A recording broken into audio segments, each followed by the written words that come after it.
Mazmur 91. Orang yang duduk dalam lindungan yang maha tinggi dan bermalam dalam naungan yang maha kuasa akan berkata kepada Tuhan, tempat perlindunganku dan kubu pertahananku, Allahku yang kupercayai. Sungguh dialah yang akan melepaskan engkau dari jerat penangkap burung, dari penyakit sampar yang busuk. Dengan kepaknya ia akan menudungi engkau, di bawah sayapnya engkau akan berlindung. Kesetiaannya ialah perisai dan pagar tembok.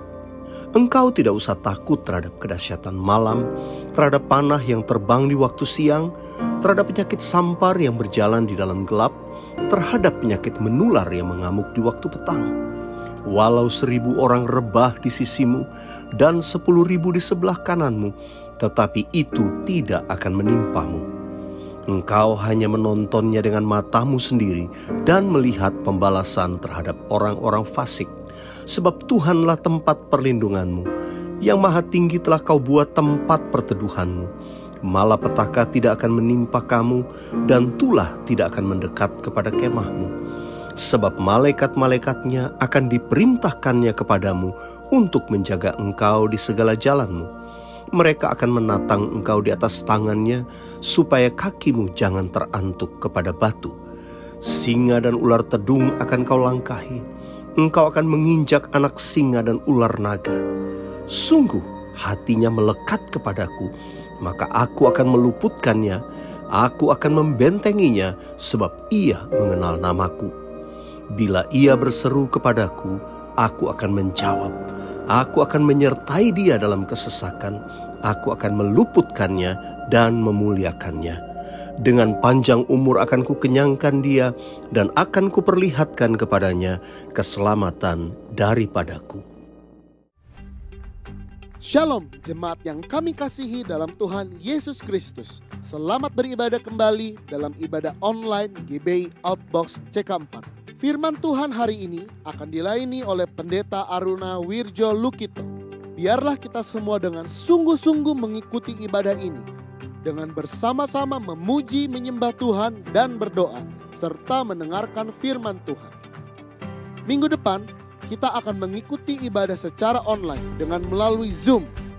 Dan firman Tuhan akan dilayani oleh gembala kita, Pendeta Weliar Kauntu, yang akan disertai dengan perjamuan kudus. Ibadah via Zoom ini akan dimulai pukul 10 waktu Indonesia Barat sampai dengan pukul 11.30 waktu Indonesia Barat. Jemaat Tuhan dapat memperoleh link ibadah ini melalui setiap goal di mana saudara tergabung. Saudara juga dapat menanyakan link ibadah Zoom ini di nomor WhatsApp berikut. Juga melalui IG dan Facebook dari Outbox Ministry.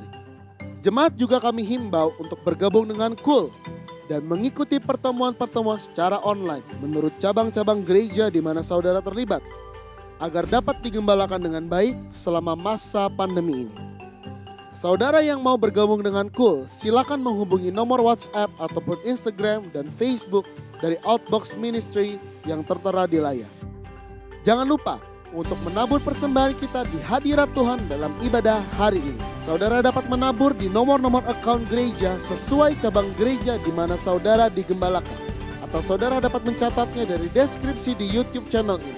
Kami terus mengingatkan jemaat Tuhan untuk selalu mengikuti protokol kesehatan yang dianjurkan oleh pemerintah. Kenakan masker jika keluar rumah, jaga jarak, dan hindari kerumunan. Serta seringlah mencuci tangan. Sebelum kita memuji dan menyembah Tuhan, mari kita bersama-sama mendeklarasikan Pentakosta ketiga sesuai dengan visi Tuhan bagi gereja kita. Saudara dan saya adalah murid-murid Tuhan Yesus di zaman ini yang akan dipakai Tuhan sebagai pembawa pesan dari Pentakosta ketiga. Pentakosta ketiga adalah pencurahan Roh Kudus yang dahsyat di zaman now, melebihi yang terjadi di Azusa Street. Pentakosta ketiga akan mengakibatkan penuaian jiwa yang terbesar dan yang terakhir sebelum Tuhan Yesus datang kembali. Pentakosta ketiga akan membangkitkan generasi Yeremia, yaitu anak-anak muda yang dipenuhi Roh Kudus, cinta mati-matian kepada Tuhan Yesus, tidak kompromi terhadap dosa, dan akan bergerak untuk memenangkan jiwa. Pentakosta ketiga lahir di Indonesia dan bergerak ke bangsa-bangsa. Gerakan ini dari timur ke barat dan akan kembali ke Yerusalem. Pentakosta ketiga akan memberikan kuasa untuk menyelesaikan amanat agung, dan setelah itu Tuhan Yesus datang kembali.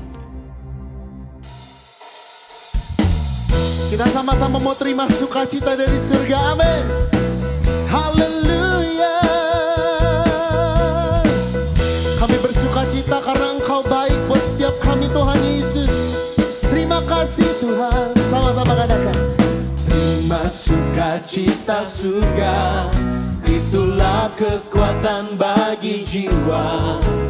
Ku dapat rasakan kasih-Nya di tengah badai yang bergelora. Terima sukacita surga, itulah kekuatan bagi jiwa. Ku dapat saksikan kuasa-Nya, taklukkan badai yang bergelora.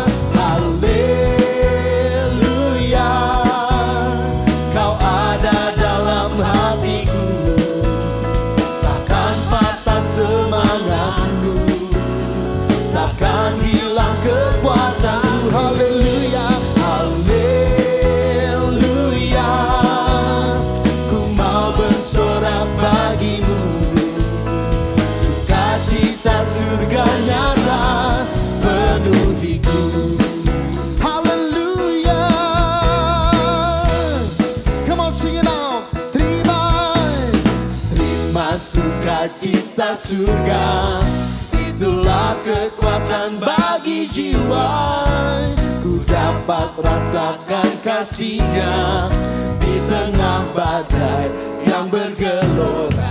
Terima sukacita surga, Amin. itulah kekuatan bagi jiwa. Ku dapat saksikan kuasa-Nya, taklukkan badai yang bergelora. Haleluya, Kau ada dalam hatiku, takkan patah semangat, Takkan hilang. takkan hilang kekuatan. Haleluya. Haleluya, ku mau bersorak bagimu, sukacita surga nyata penuhiku. Haleluya, Kau ada dalam hatiku, takkan patah semangatku, takkan hilang kekuatanku. Haleluya, haleluya, ku mau bersorak bagimu, sukacita surga nyata penuhiku. Sukacita surga nyata. Sukacita surga nyata penuhiku. Sukacita surga nyata penuhiku. Kaulah sukacita, pengharapan dan kehidupan. Kau beri kekuatan. Haleluya, haleluya, Kaulah sukacita, pengharapan dan kehidupan. Kau beri kekuatan. Haleluya, bersukacita selamanya. Oh, oh, oh, oh, oh. Oh, oh, oh, oh, oh, oh. Oh, yeah. Oh, oh, oh, oh, oh, oh. Kaulah sukacita, pengharapan dan kehidupan. Kau beri kekuatan. Haleluya, haleluya, Kaulah sukacita, pengharapan dan kehidupan. Kau beri kekuatan. Haleluya, bersukacita. Haleluya, bersukacita. Haleluya, bersukacita.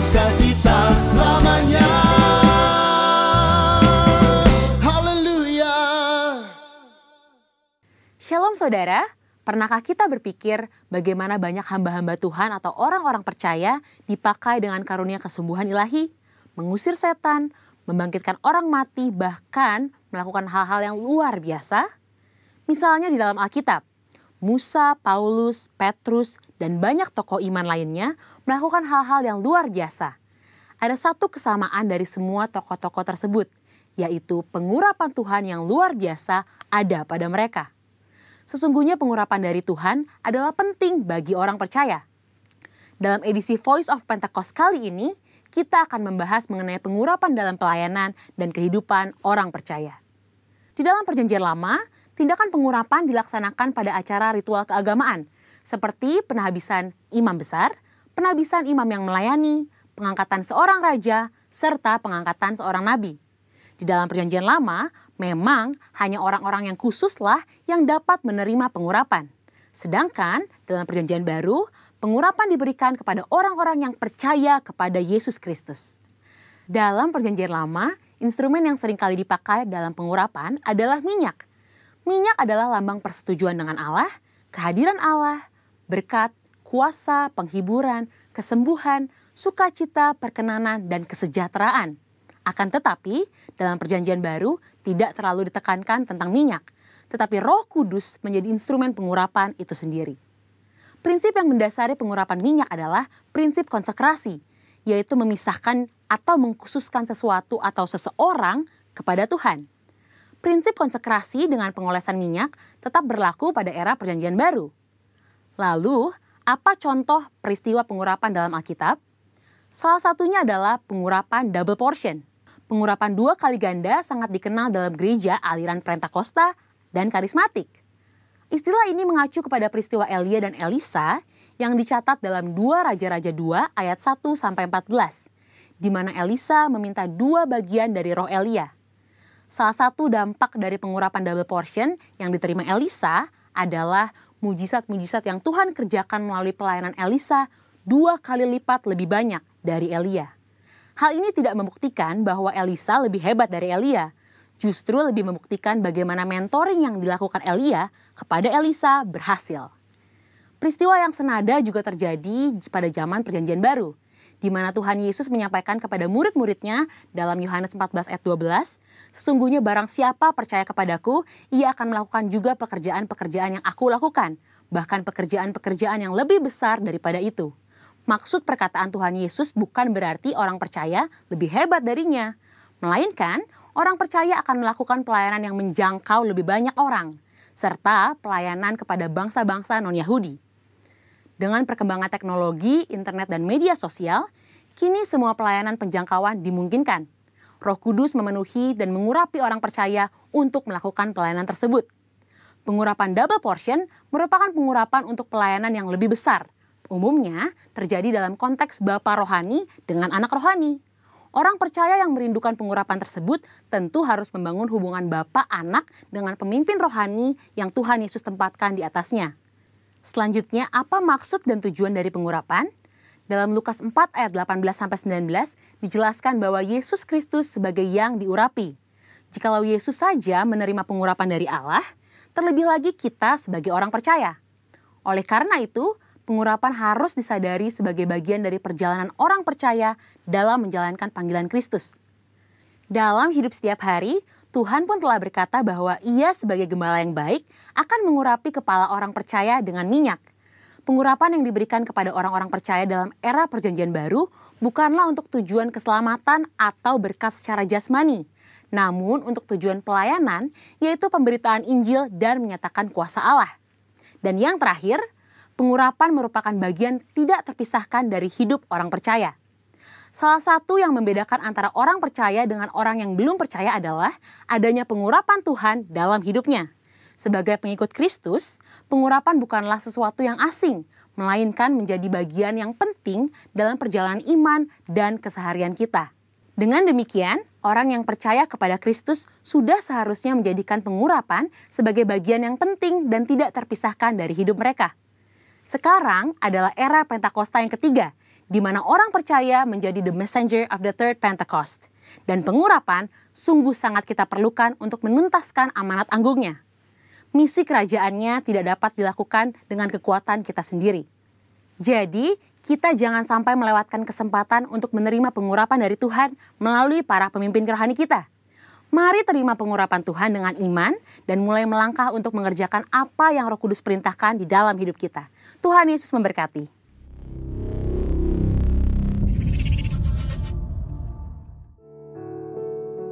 Kau segalanya bagi kami, Tuhan Yesus.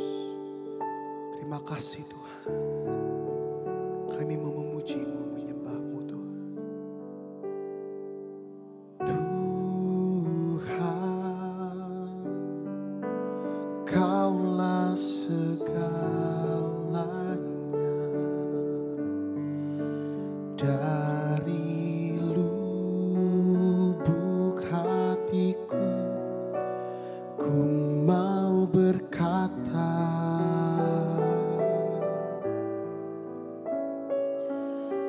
Yesus, Kaulah segalanya.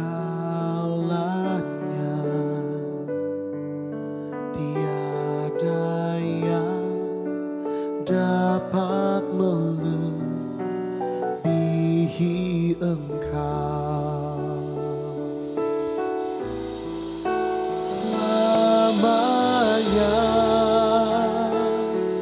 ku puji, ku sembah Yesus. Selamanya ku sanjung nama-Mu. Selamanya tekadku senangkan Engkau. Selamanya Kaulah segalanya.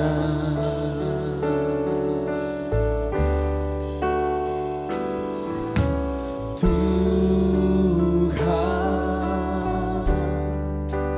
Kaulah segalanya.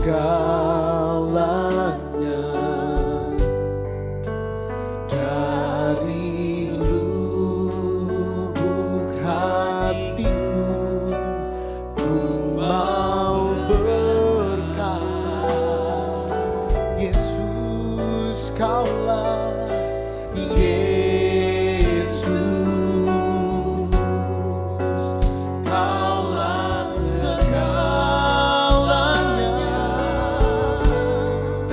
Tiada yang dapat melebihi Engkau. Selama-lamanya, selamanya ku puji, ku sembah Yesus. Selamanya ku sanjung nama-Mu sampai selama-lamanya. Ini tekad kami Tuhan, tekadku senangkan Engkau. Selamanya Kaulah segalanya. Lebih lagi katakan, selamanya ku puji, ku sembah Yesus.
bagimu Tuhan.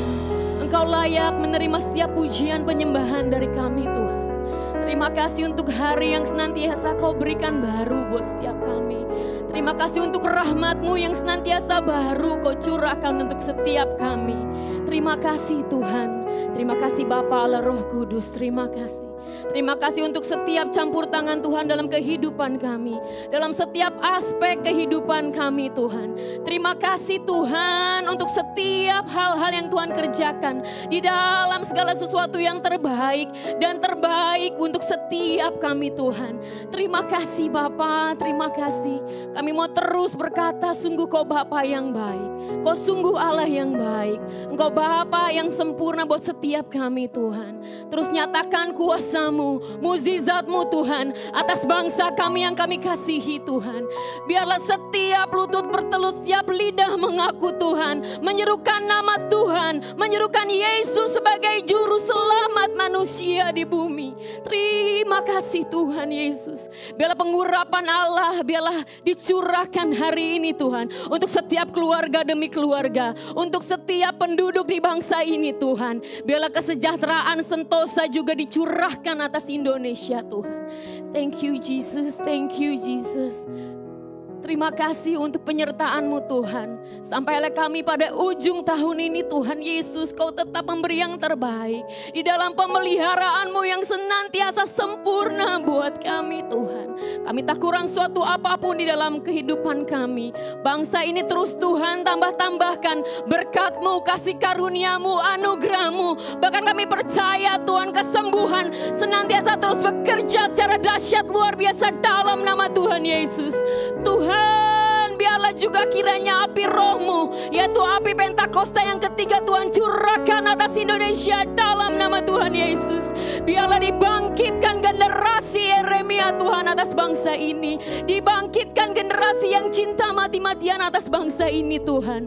Sehingga setiap kami yang dipimpin oleh karena Roh-Mu Tuhan, kami tidak takut, kami tidak khawatir. Setiap hari kami keluar menjadi pemenang lebih daripada pemenang. Kekuatan yang terus Tuhan tambah-tambahkan. Pembaharuan budi pekerti yang baru Tuhan terus curahkan buat setiap seluruh bangsa Tuhan. Setiap seluruh penduduk di bangsa kami. Bahkan setiap suku-suku bahasa semua Tuhan. Tuhan pakai, Tuhan lawat Tuhan. Biarlah terus perkenanan-Mu juga dicurahkan atas Indonesia. Biar roh takut akan Tuhan ada atas Indonesia. Terima kasih untuk pemerintahan bangsa kami Pak Jokowi, Pak Ma'ruf Amin, setiap semua kabinet kerja yang tertinggi hingga yang terendah. Kami percaya Tuhan senantiasa bangsa kami di dalam tangan-Mu, di dalam kuasa-Mu, di dalam lawatan-Mu Tuhan. Terima kasih untuk terus mengizinkan kami terus bekerja di dalam pelayanan kami Tuhan. Untuk kami berdampak, untuk kami menjadi berkat atas bangsa. Untuk setiap orang-orang yang sudah mengenal Tuhan, boleh juga mereka menjadi berkat Tuhan. Terlebih untuk menyampaikan amanat agung bahkan sampai ke ujung-ujung bumi Tuhan. Pakai setiap kami, pakai gereja-Mu, pakai anak-anak muda Tuhan. Terima kasih Tuhan, terima kasih. Kami juga mau berdoa untuk gembala sidang kami Tuhan, Pak Niko bersama keempat wakilnya Tuhan. Gembala CK kami, Pak Weliar bersama Ibu Maulin. Bahkan setiap gembala-gembala cabang yang ada Tuhan. Ikat mereka di dalam tali kasih-Mu. Ikat mereka di dalam visi dan misi yang daripada-Mu. Biarlah kesehatian di dalam roh yang unity Tuhan curahkan atas setiap gembala-gembala kami. Untuk sungguh hari-hari ini untuk menjadi berkat atas bangsa kami. Terima kasih Tuhan. Kami juga berdoa untuk setiap jemaat Tuhan. Terus tambah-tambahkan kekuatan, curahkan Roh-Mu lebih dahsyat untuk setiap jemaat-Mu. Sehingga mereka dikuatkan. Setiap hari semakin kuat. Menjadi pemenang lebih daripada pemenang. Terima kasih Tuhan Yesus. Bila sebentar hamba-Mu, Pastor Aruna akan menyampaikan kebenaran firman daripada-Mu. Urapi pakai hamba-Mu lebih heran ajaib. Bila mulut lidahnya menyampaikan kebenaran firman Tuhan dalam kehidupan kami. Dan menguatkan dan membuat kami semakin berkemenangan di dalam Tuhan. Dan hanya di dalam nama Tuhan Yesus kami sudah berucap syukur. Sama-sama kita katakan amin. Haleluya. Mari saudara, sebelum kita mendengarkan firman oleh hambanya Bapak Pendeta Aruna, angkat tangan kita mau naikkan satu pujian. Kemuliaan bagi Tuhan di tempat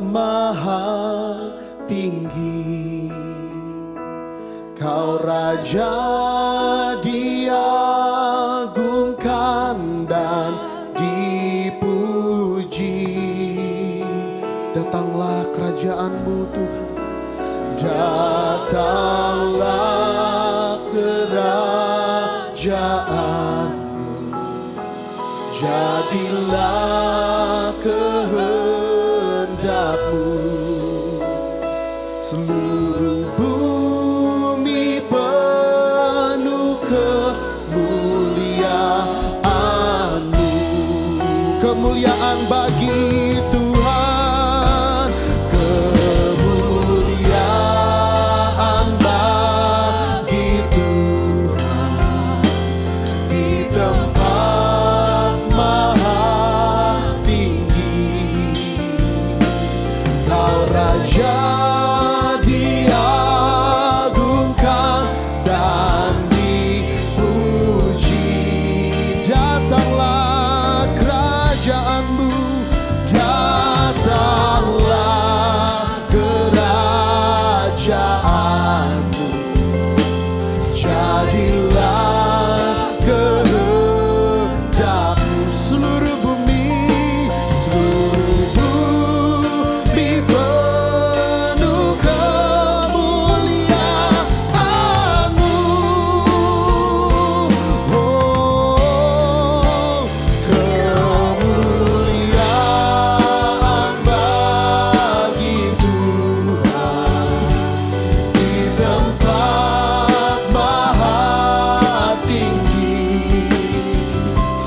Kau Raja diagungkan dan dipuji. datanglah kerajaanmu. Datanglah kerajaanmu, jadilah kehendakmu.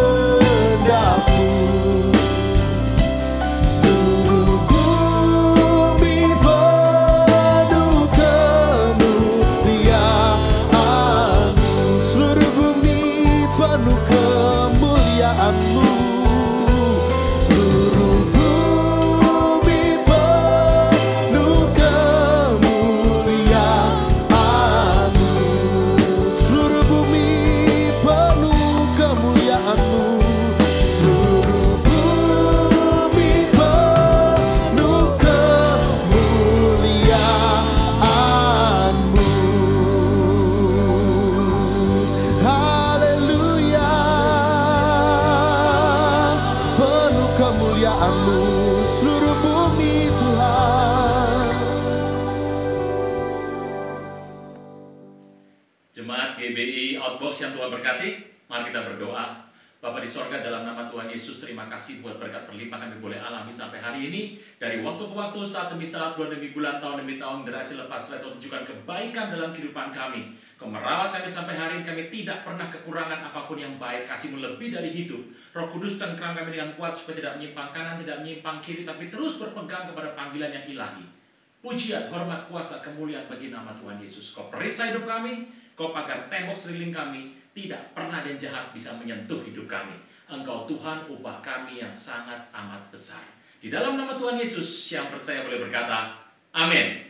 Shalom saudara sekalian, senang boleh berjumpa dengan saudara dalam ibadah online. Saya percaya bahwa Anda tetap diberkati dalam kondisi yang sehat dan luar biasa. Saudara Tuhan, ini sudah mungkin minggu hampir yang ke-40 sejak kita pertama kali online. Dan dalam ibadah ini, Anda bisa lihat saya nggak bisa lihat Anda. Saudara Tuhan, hari-hari ini banyak orang bertanya dengan situasi yang ada di Indonesia maupun di luar negeri, segala hal mengenai siapa orang yang berjiwa besar sebetulnya. Ada orang berjiwa besar, ada orang berjiwa kerdil, dan kita kadang-kadang juga mulai bertanya-tanya seperti apa cirinya. Saudara Tuhan, saya percaya bahwa Anda sepakat dengan saya kalau kita mengatakan bahwa almarhum Bung Hatta, proklamator, adalah seorang besar, a great man. Kenapa? Ya karena dipakai selalu luar biasa dan membawa bersama dengan Bung Karno menjadi proklamator, menyatakan kemerdekaan Indonesia merupakan berkat daripada Tuhan. Tetapi kalau Anda membaca biografi, menariknya adalah konon sampai beliau meninggal, beliau tidak pernah bisa membeli sepatu Bailey, sepatu Italia yang mahal itu. Ternyata ada orang besar tapi duitnya kecil. Tapi juga ada orang yang duitnya banyak, duitnya besar, tapi jiwanya kerdil. Koruptor seperti itu. Karena uangnya memang banyak, tetapi jiwanya kerdil. Alkitab mencatat secara luar biasa siapa orang besar, siapa orang kecil yang ada di Alkitab. Saudara Tuhan, kalau Anda melihat kisah yang menarik adalah siapa orang besar adalah Daud. Daud adalah orang besar. Kenapa? Tangannya berdarah dengan perang Tuhan sehingga dia tidak boleh membangun rumah Tuhan. Dan Tuhan berkata, bukan engkau yang membangun Daud, tetapi Salomo.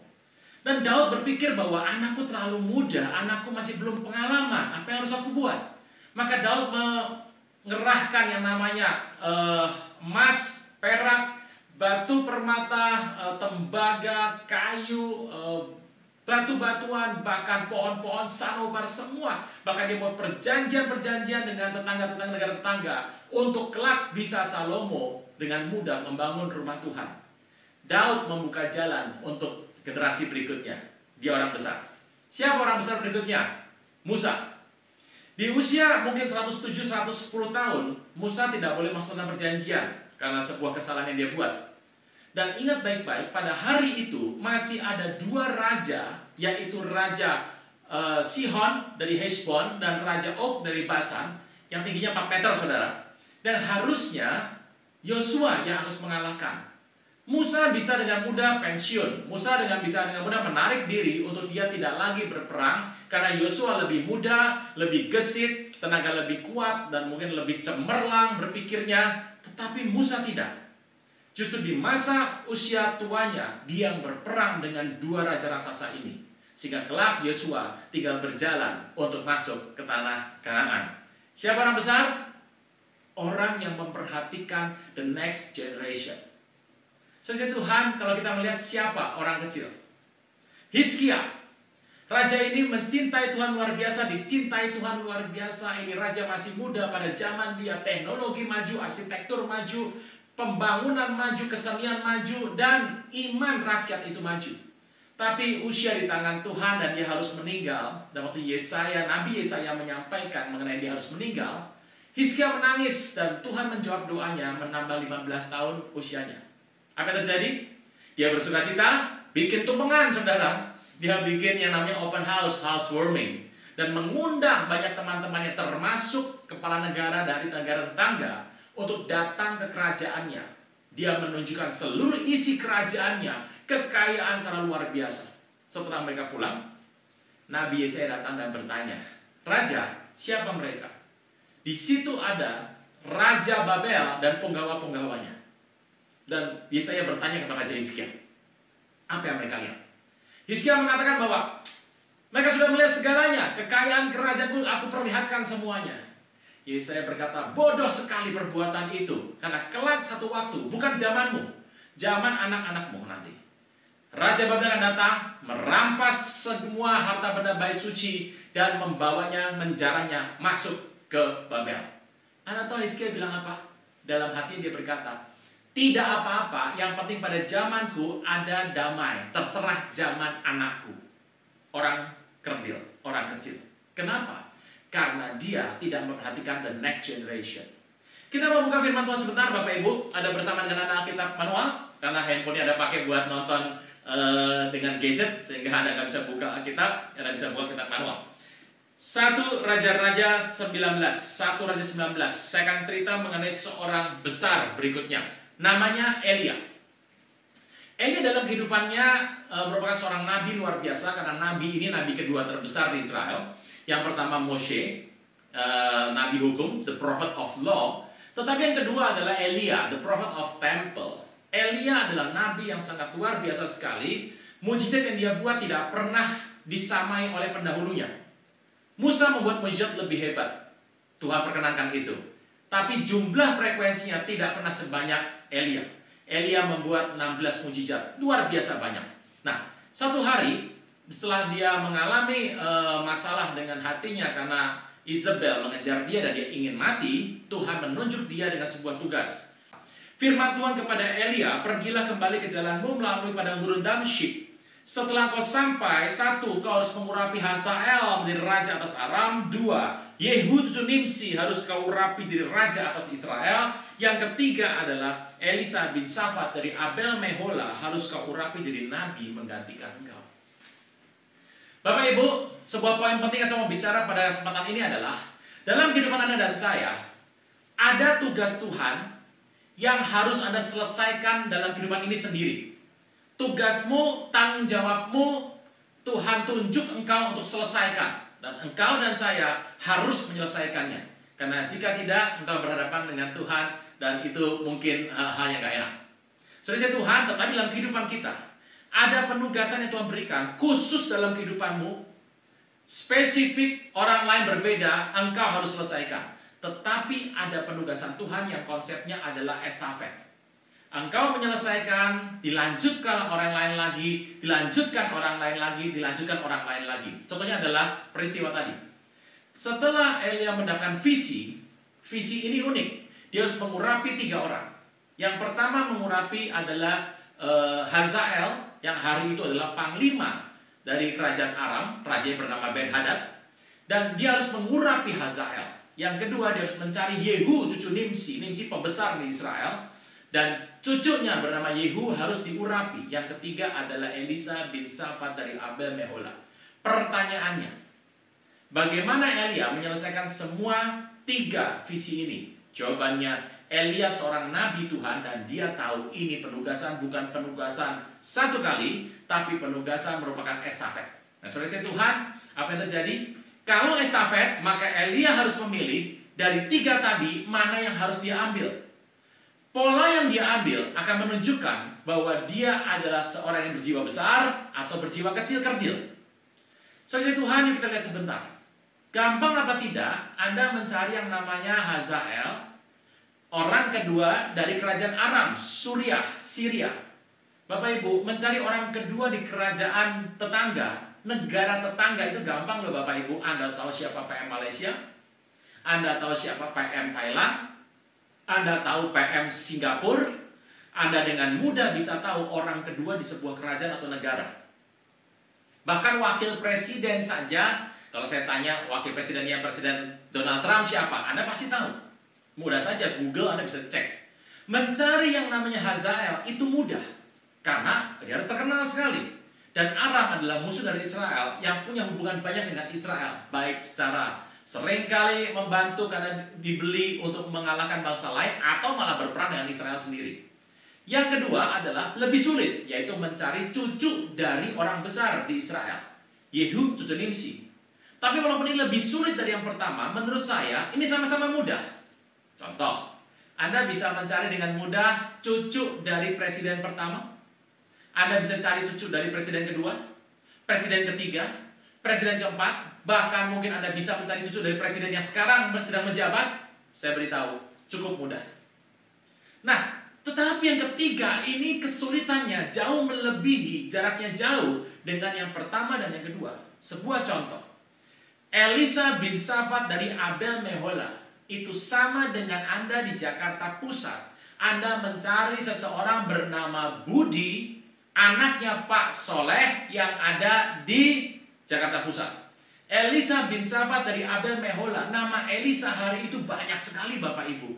Nama Shafat mungkin juga cukup banyak di Abel Mehola, sebuah kabupaten, sebuah kota Madya lebih kecil waktu itu. Dan Anda bisa bayangkan, mencari, andai kata namanya adalah mencari Pak Budi, anak Pak Soleh atau Pak Rahmat, yang ada di Jakarta Pusat.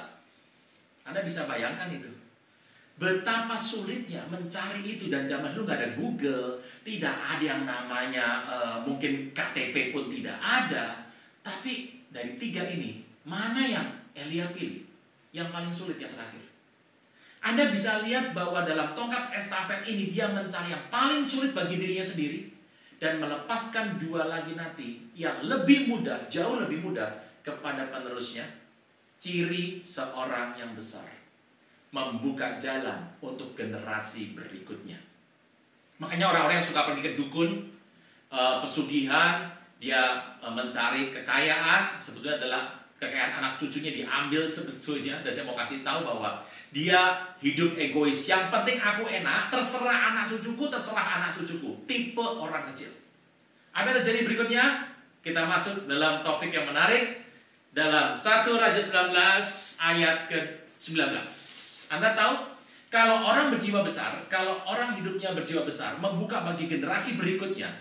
Anda coba lihat sebuah rencana Tuhan, satu kalimat ini. 1 Raja 19 ayat 19.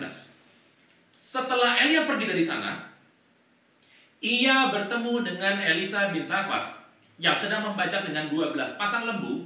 Ia sendiri mengemudikan yang ke-12. Anda bisa bayangkan. Saat Elia pergi dari sana, dia langsung bertemu dengan Elisa. Langsung ketemu dengan Elisa. Orang yang hatinya sesuai dengan hati Tuhan. Dia berjiwa besar, mau mengambil hal yang sulit bagi dirinya, yang mudah bagi keturunannya. Ada orang yang mau hidupnya santai, terserah anak cucuku biar susah, yang penting aku enak. Orang begini akan sulit untuk ketemu sama rencana Tuhan. Elia dengan cepat bertemu dengan Elisa. Sedang apa dia? Bapak Ibu, Elisa bukan seorang anak biasa. Alkitab berkata, dia sedang mengemudikan membajak dengan 24 lembu. Kalau dia punya 24 dan yang paling terakhir, dia mengemudikan yang paling terakhir. Setiap tahun di Indonesia kita tahu ada perayaan dari saudara kita untuk korban. Dan biasanya di perumahan saya juga tukang taman saya minta izin untuk tidak masuk karena Pak, mungkin hari ini sama besok saya tidak bisa masuk dulu karena mau ikut potong Pak, potong korban Pak, binatang, sapi atau kambing. Dan kalau Anda mendengar berita, setiap tahun di berita nasional, setiap tahun selalu akan ada sapi ngamuk. Anda tahu kalau sapi ngamuk, orang bisa luka. Satu sapi bisa bikin susah Bapak Ibu, saya mau tanya 24 lembu bagaimana caranya? Mengemudikan 24 dibutuhkan seorang yang ulet, tekun, sabar, kompeten, niatnya teguh luar biasa. Dia orang yang belajar, terlatih dalam kehidupannya. Saudara Tuhan, Elisa bukan anak orang miskin. Kalau dia punya 24 lembu, sudah pasti tanah garapannya tidak mungkin 1000 meter persegi. Kepenuhan itu lembunya, kebanyakan itu lembunya. Kalau dia membaca dengan 24, kelihatannya dia punya puluhan hektar. Dia mungkin adalah pewaris dari PT Perkebunan Pertanian Damai Sejahtera Sukacita Abadi. Wah, dari namanya saja sudah kelihatan ya. Perusahaannya Kristen banget gitu. Dari nama PT kelihatan di mana ada kok Bapak Ibu. Elisa mungkin mewarisi sebagai anak pemilik, direktur utama. Untuk memegang kendali atas PT Perkebunan Berkat Sejahtera Sejati. Dan kalau sudah 24 lembu, karyawannya masih banyak. Dia bukan cuma seorang CEO, dia bukan cuma seorang direktur utama, dia juga merangkap mungkin bagian produksi, direktur bagian produksi, juga mungkin bagian operasi, mungkin juga bagian marketing, bagian HRD, mengurus karyawan, dia juga. Pengadaan alat pembelian, dia ngurus. Dan dia menjadi orang di belakang lembu itu untuk mengerjakannya. Artinya operatornya dia sendiri. Anda bisa lihat betapa Elisa adalah orang yang bukan orang biasa. Kenapa Tuhan pilih orang seperti ini? Saya mau beritahu. Bapak Ibu, kalau kita dalam kehidupan ini ulet, tekun, rajin, kompeten, belajar banyak, berani untuk melangkah, dan setia, saya beritahu, Alkitab menunjukkan Tuhan memilih orang-orang yang punya karakter seperti ini. Saudara Tuhan, mungkin orang berkata bahwa yang penting itu mau. Betul. Tetapi Alkitab juga menulis. Anda tahu bahwa waktu Tuhan Yesus memilih Petrus dan Yohanes, Yakobus, Andreas, saudara Petrus, Anda lihat mereka adalah nelayan yang profesional, berkompeten. Bukan tipe orang males, bukan tipe orang yang gampang menyerah, bukan tipe orang yang lela-lelo legong Bapak Ibu, tetapi hidupnya betul-betul gigih. Hatinya sungguh-sungguh. Nah, apa yang terjadi? Waktu Elia lewat, dia melempar jubahnya. Apa yang dikatakan? Ayat ke-20, Elisa meninggalkan lembu itu, berlari mengikuti Elia, katanya, "Izinkan biarkan aku mencium ayah ibuku dahulu, aku mengikuti engkau." Jawabnya Elia kepada Elisa, "Baik, pulang dahulu, ingat apa yang telah kuperbuat kepadamu. Berbaliklah ia dari Elia yang mengambil pasangan lembu, menyembelihnya, memasak dagingnya dengan bajak lembu sebagai kayu api dan memberikan daging kepada orang-orangnya, dan makanlah mereka. Sudah itu bersiaplah Elisa mengikuti Elia dan menjadi pelayannya. Saudara Tuhan, Anda bisa lihat tipikal Elia sebagai orang besar turun kepada Elisa. Elisa bisa pergi langsung, tapi apa yang dia buat? Dia menghormati orang tuanya. Dia mencium ayah ibunya, berpamitan, dan apa yang terjadi? Dia mengambil lembunya, menyembelihnya, mengambil bajaknya, mematahkannya jadi kayu bakar, dan kasih makan kepada pegawainya. Lihat prinsipnya, sebelum dia meninggalkan sesuatu untuk pergi dalam sebuah pemakaian Tuhan yang lebih, dia memberi makan karyawannya. Apa terjadi? Dia meninggalkan hal yang baik bagi orang-orang yang bekerja bersama dengan dia. Lihat bagaimana dia punya jiwa berterima kasih kepada karyawannya. Bagaimana dia punya jiwa berterima kasih kepada orang yang telah membantu dia. Dia naik dalam posisi lebih tinggi. Dia tidak melakukan hal-hal yang buruk. Dia tetap menghormati orang tuanya dan dia berpisah dengan baik. Apa yang terjadi saudara Tuhan? Tuhan memakai anak ini luar biasa. Sebuah pertanyaan. Dari mana Elisa tahu bahwa dia harus ikut Elia? Anda bisa bayangkan Anda lagi sibuk. Elisa bangun dari pagi, dia sudah membersihkan lembunya, ngasih makan, dia tahu makan yang paling bernutrisi yang mana, bagaimana dia tahu ada lembu yang sakit atau tidak, dia tahu cara memasang gandar, dia tahu cara memasang bajak, mengasah bajak, dia tahu mengendalikan sapi dengan jumlah 24, dia tahu mengatur orang-orangnya, dia tahu soal pengirikan, dia tahu soal menanam, dia tahu soal pertanian. Dan kalau dia pulang sudah sore, membersihkan dirinya, kemungkinan besar dia berpikir strategi untuk penjualan hasil pertaniannya. Dia berpikir untuk sebuah marketing, dia berpikir untuk banyak hal dalam kehidupan ini. Intinya adalah dia seorang entrepreneur muda yang sukses dan berhasil.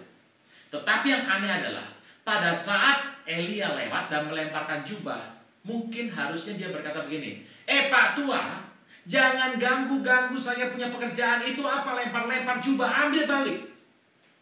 Dia bisa juga mengusir Elia yang berkata, Bapak mau apa di sini? Kami lagi kerja. Nanti sore saja. Dari mana Elisa tahu waktu dilemparkan jubah, dia langsung ngerti bahwa dia akan menjadi pengganti nabi besar ini. Dari mana dia tahu?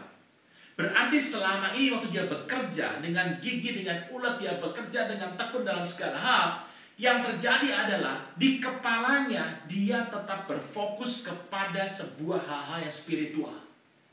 Banyak orang, saya nggak tahu di tempatnya, mungkin jauh di sana, sukses secara materi, sukses secara dunia, hartanya banyak, pekerjaannya semua berhasil, penampilannya mewah dan mentereng, hidupnya mapan, semua anaknya semua sekolah dengan baik.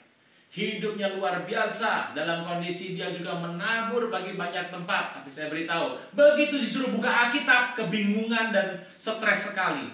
Suruh buka Matius, dia bingung. Matius setelah Wahyu ya. Anda bisa bayangkan orang seperti ini banyak sekali Bapak Ibu. Dia kerja, tetapi dia tidak balas dengan pemikiran spiritualnya. Anda lihat Elisa. Elisa bekerja secara luar biasa, tetapi dia paham apa arti jubah dilempar. Berarti dia belajar dong. Berarti dia ngerti siapa Elia. Dia belajar sejarah bagaimana Elia sudah mengalahkan nabi-nabi Baal dari Raja Ahab dan Ratu Isabel. Dia belajar bahwa Elia ini punya sekolah kenabian. Dia melakukannya dengan baik sekali. Dan anak ini belajar. Dia tahu arti lemparan dari sebuah jubah. Artinya adalah sebuah urapan yang diturunkan. Dari mana dia tahu semua ini? Berarti waktu dia bekerja, waktu dia sedang berlatih, waktu dia sedang melakukan semua pekerjaannya, mata hatinya, hidupnya terarah sama perkara-perkara surgawi. Puji nama Tuhan. Saudara Tuhan, apa yang terjadi? 20 tahun dia hilang. Dan setelah itu, akhir hidupnya kita buka dalam 2 Raja-Raja kedua. 2 Raja-Raja kedua. Ayat 9, kita masuk saja langsung. Di sana dikatakan, dan setelah sampai ke seberang, Elia berkata pada Elisa, minta apa yang Anda keluarkan padamu. Jawab Elisa, biarlah kiranya mendapat 2 bagian dari rohmu. Anda tahu Elia bilang apa? Minta apa saja yang akan kulakukan bagimu. Elisa berkata, double portion aku minta. Anda tahu Elia bilang apa kepada Elisa? Yang kau minta itu sukar. Anda saya ajak pergi ke toko, Anda boleh pilih semua barang, dan waktu Anda mengambil sebuah tas dan berkata, Pak saya mau yang ini boleh. Saya berkata, itu mahal, jangan. Apa rasa Anda? Saya ajak ke restoran Padang, saya berkata, makan apapun saya yang bayar. Waktu Anda berkata, Pak saya pesan rendang Pak ya. Saya berkata, jangan rendang, mahal. Apa rasa hati Anda?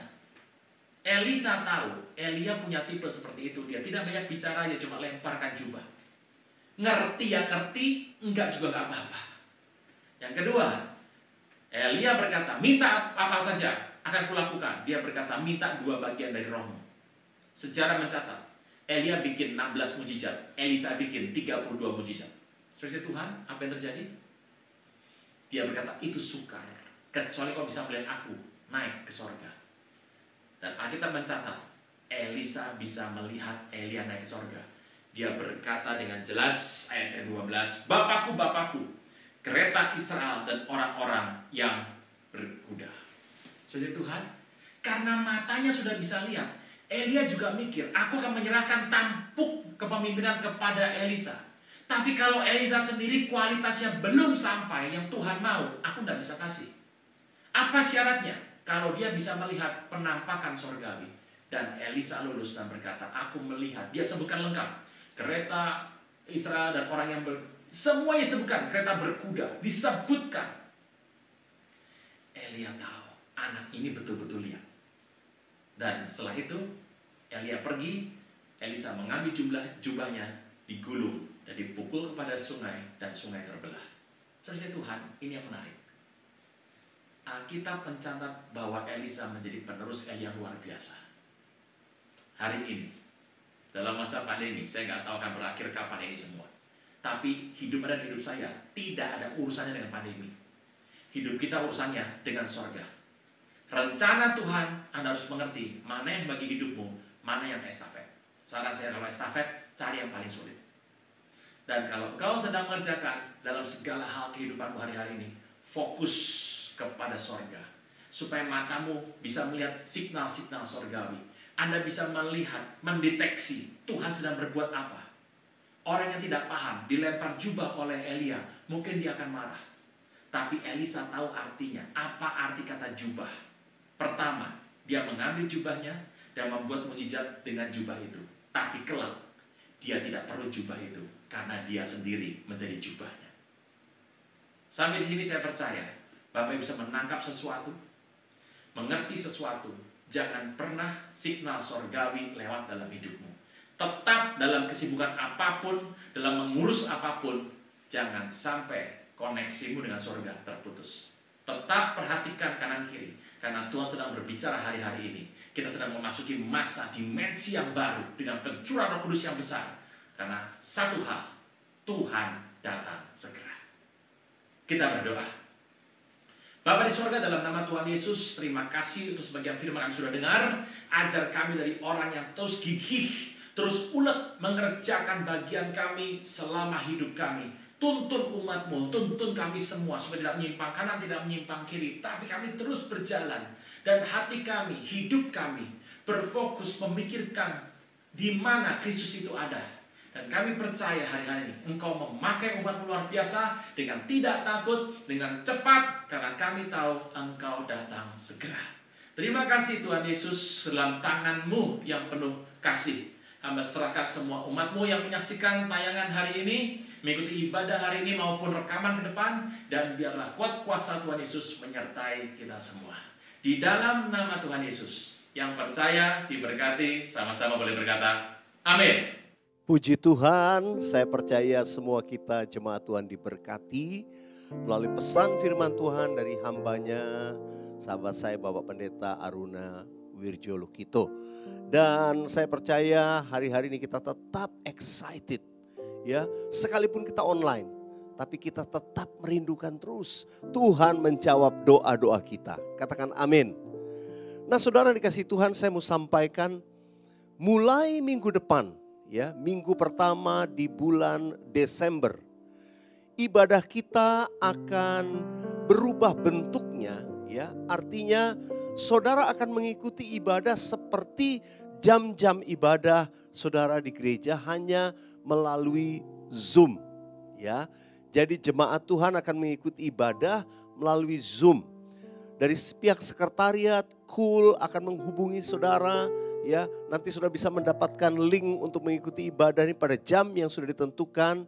Ibadah akan diadakan bersama-sama pada jam 10 pagi, ya. Jadi saudara pastikan mulai minggu depan, saudara jam 10 pagi bersama-sama sudah standby untuk mengikuti ibadah. Nah, sesuai dengan cabang di mana saudara berada, nanti saudara mendapatkan link Zoom di mana saudara bisa mengikuti ibadah tersebut. Saya percaya ibadah ini akan lebih spesial karena kita memasuki bulan Desember. Bulan di mana kita akan merayakan Natal bersama-sama. Saya percaya kita akan lebih intimate, lebih jumpa, lebih ketemu, ya. Saudara yang di Plaza Indonesia, ya saudara yang biasanya beribadah di Kali Besar mungkin atau Pademangan atau WTC Mangga 2, Hayam Muruk atau di Milenium Tanah Abang. Saudara nanti bisa tetap akan bertatap muka dengan gembala saudara. Ya, kita akan sama-sama nanti tidak mengurangi suasana dan maupun juga keindahan, ya hal yang baik, yang indah di dalam pelayanan praise and worship maupun firman Tuhan dari hamba-hamba Tuhan yang diurapi. Tapi nilai lebihnya adalah jemaat kita akan bisa lebih dekat satu dengan yang lain. Saya percaya sudah merindukan hal ini, kita bisa berfellowship bersama-sama. Memasuki bulan Desember, bulan Natal. Biarlah terus kita menerima kasih karunia Tuhan yang berlimpah-limpah, lebih lagi dan lebih lagi. Mari sudah dikasih Tuhan, sebelum mengakhiri ibadah ini, buka hatimu, kita terima doa berkat. Saudara angkat hati kita sama-sama berkata, besar anugerah-Mu, berlimpah kasih-Mu. Semakin hari semakin bertambah besar anugerah-Mu. Katakan sekali lagi, besar anugerah-Mu, berlimpah kasih-Mu. Semakin hari semakin bertambah besar anugerah-Mu. Katakan semakin hari semakin bertambah besar anugerah-Mu.